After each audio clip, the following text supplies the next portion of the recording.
George Floyd, Breonna Taylor, Ahmaud Arbery, Tamir Rice, Michael Brown, Philando Castile, Sandra Bland, Trayvon Martin, Eric Gardner, Walter Scott, Oscar Grant, Sam DuBose, and many others.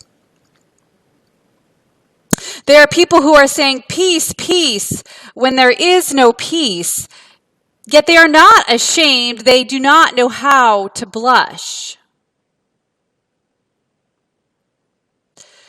The prophet Jeremiah spoke these words on behalf of God, and when he was speaking them, he was speaking to the systemic greed and corruption and indifference that had infected the people of Israel. Until there was justice, any words of peace, it's just an illusion. They did not know how to blush, for they were accustomed, they were entwined, they benefited from the wounds of the people. And this is where we find ourselves, white America.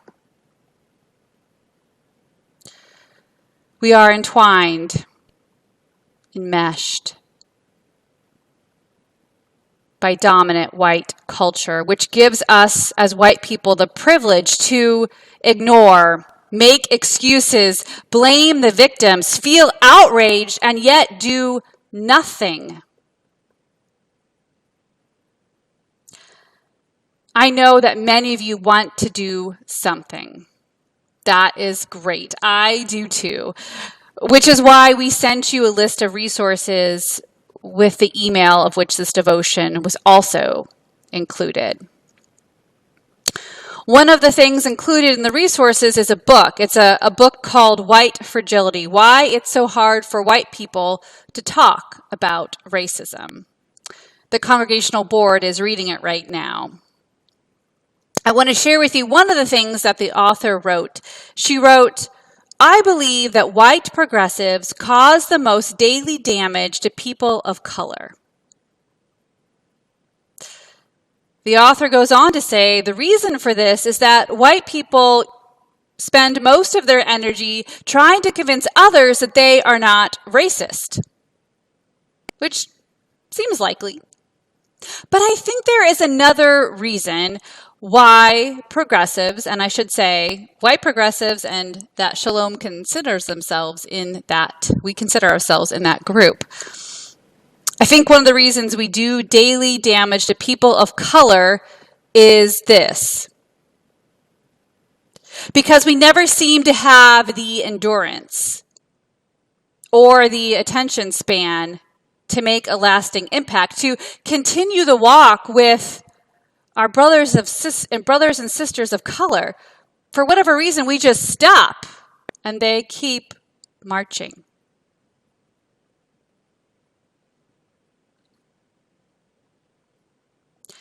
In 1955, Emmett Till was killed by white people. White adults killed a black boy and basically got away with it. Photos were taken of the battered body of Emmett Till. These photos were posted in the Chicago Defender and the Jet, both African-American publications. Eventually, these photos made their way to white America, and white America was outraged.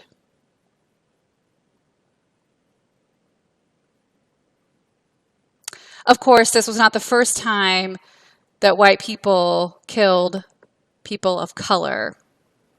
This has been going on since the colonization of the Western Hemisphere. Emmett Till was murdered 65 years ago.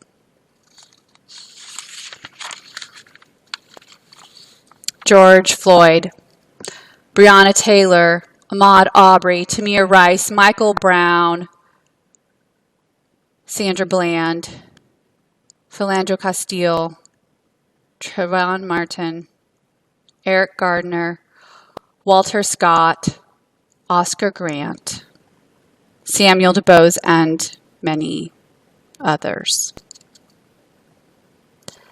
They say peace, peace, when there is no peace. Yet they were not ashamed. They did not know how to blush.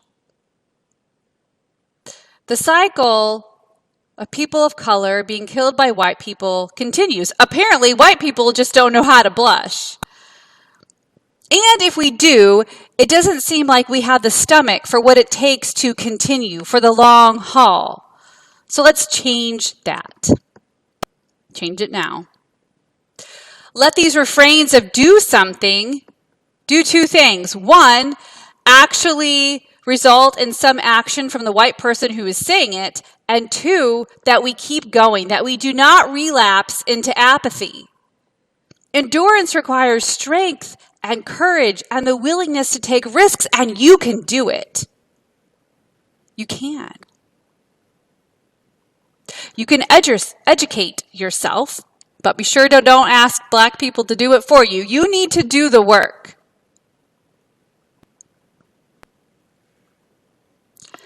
And know that you are going to make mistakes as you learn how to be less racist. But don't be afraid to make them, because that's how we learn. We learn from our mistakes. So if you want to do something, again, I encourage you to check out the Wednesday email with information. One link entitled, I invite you to check out, it's called Anti-Racism Resources for White People.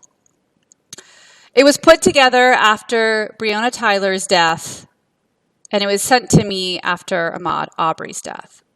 Clearly, we have work to do. These resources have things for all ages. Just don't be afraid to do it, to start, or to continue. Following the prayer, there'll be a clip from the 2018 Poetry Slam. You'll hear a poet, a woman of color, named Frequency. The poem she is reciting is Dear White People. Her words might sting to us white people, but that's because they hold truth, and sometimes the truth hurts. Please note that there are 2 instances of swearing, so pay attention to where you are if you decide to continue watching. Now, please join me in prayer. Dear God, in our efforts to dismantle racism, we understand that the struggle is not merely against flesh and blood, but against powers and principalities, those institutions and systems that keep racism alive by perpetrating the lie that some members of humanity are inferior and others are superior. Create in us a new mind and heart that will enable us to see brothers and sisters in the faces of those divided by racial categories. Give us the grace and strength to rid ourselves of racial stereotypes that provide entitlements to some of us while oppressing others. Help us to create a church and a nation that embraces the hopes and fears of oppressed people of color where we live and around the world. Heal humanity, God. Make us one with you. Amen.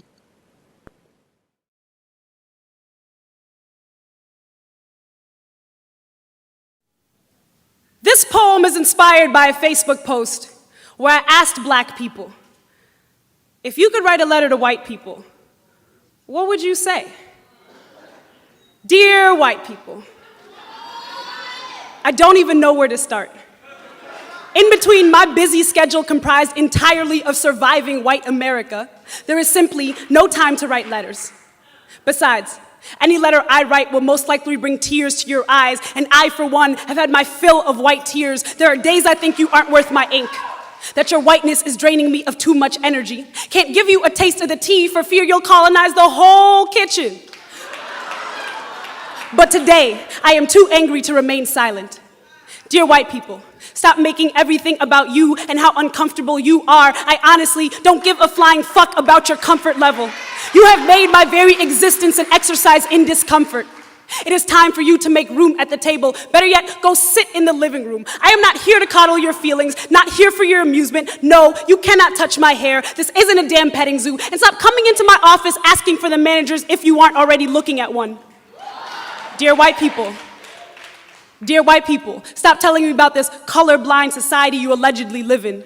Telling me you don't see race is the racist drivel I hope you choke on. Telling me you respect me but don't see my color is like saying you have to pretend I'm not black in order to respect me. But let me assure you, I am black, though there are plenty of things I'm not, like your sassy black friend. Stop saying, hey girl, when you see me. You ain't that slick. I hear the way you talk to Becky and Steve every day. You sound like Vacation on Martha's Vineyard, where you spent summers waiting in the bitter blue of the Atlantic. How I wish my toes could touch the ocean without stepping on the bones of my ancestors. Dear white teachers, why don't I know who my ancestors are?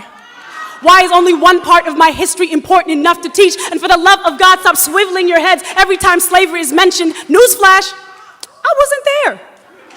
And just because I'm the only black person in this class doesn't mean you can ask me to speak on behalf of my race. I believe you really care about the opinion of black students when you stop shutting down conversations because I call a white student racist. Dear white people, why do you hate being called racist more than you hate racism? Why do you listen to Tim Wise over actual black people about the black experience? Dear white people, stop using black on black crime as a reason we shouldn't be outraged by the murder of black people by white cops. If a black person kills a black person, they will go to jail, and that is what we call justice. If a white cop kills a black person, they will get paid leave, and that is what we call justice. Apparently, justice is when a black body dies. Dear white people, every time we've written white people, we've written it in lowercase because we are tired of you capitalizing on our pain. We are angry and raw and tired and angry and raw and tired and tired and tired, but we will not rest because we know the future belongs to those who prepare for it. And you have been getting us ready for centuries.